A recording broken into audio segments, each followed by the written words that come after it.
சரியோ தப்போ அந்த மேலே இருந்து ஆண்டவன் ஒருத்தன் சொன்னான். அது என்னங்கிறது உங்களுக்கு காட்டுறேன், நல்லா பார்த்துங்க.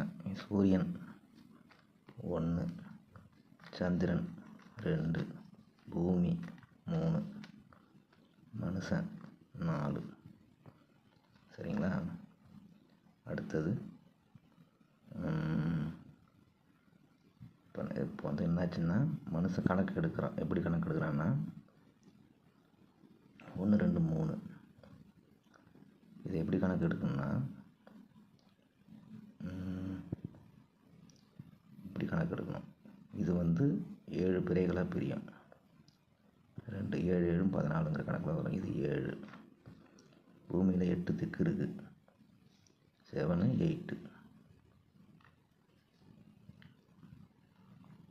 இது வந்து காலையில் 6 மணிக்கு தான் வருது. அதனால் 7 8 6 வந்துருச்சுங்களா? 1 ஒரு கணக்கு. இப்போது அடுத்தது டைமு 12 மணி நேரம். இந்த 3 பேரும் என்ன பண்ணுறாங்க, இது எப்படின்னு கேட்டிங்கன்னா 5 நிமிஷம் ஐங்கரன் பிள்ளையார், 6 முருகன் அவுட்ரு, அப்பனும் ஆத்தாலும் உள்ளே இருக்கிறாங்க நடுமையத்தில். 1 2 முள், சின்ன முள் 1, பெரிய முள் 1. அடுத்தது நொடி முள்.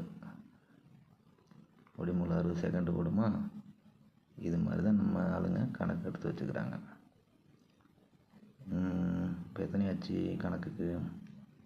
1 2 3. ஃபஸ்ட்டு 4வது உயிர், பிரபஞ்சத்தோட சேர்த்து 5. டைமிங் வந்து காலையில் 6 to 6 12 6. மையத்தோட சேர்த்து 7 8 திக்கு 9 வரணுமே.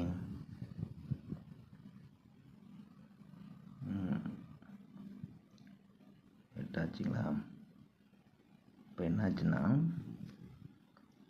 உயிர் வாழணும்ல, அதுக்கு நீர், இந்த பஞ்சபூதங்கள் இருக்குல்ல, பஞ்சபூதங்கள் அதாவது 3 போயிடுச்சு. பாக்கி 2 நீர் காற்று. 3 2 5 ஆச்சு. இப்படி இந்த கணக்கில் தான் எல்லா கணக்கும் கொண்டு வந்து வச்சுக்கிறாங்க.